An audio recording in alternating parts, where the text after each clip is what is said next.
কিয়ামতের জন্য সুপারিশ পাওয়ার জন্য প্রথম যোগ্যতা অর্জন করতে হবে এখন থেকেই।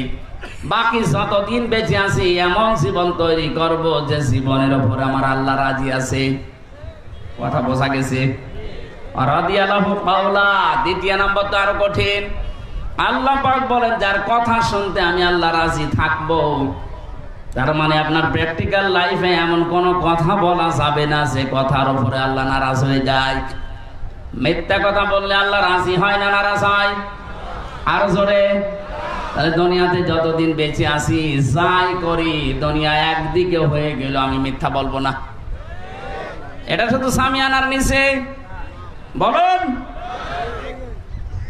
সত্যি সত্যি যদি এটা আমরা মেনে নিতে পারি যে জীবন চলে যাক আমি মিথ্যা বলবো না, আপনি একটা অনির্বচন সুখ পাবেন। এই যে বাচ্চারা পাখি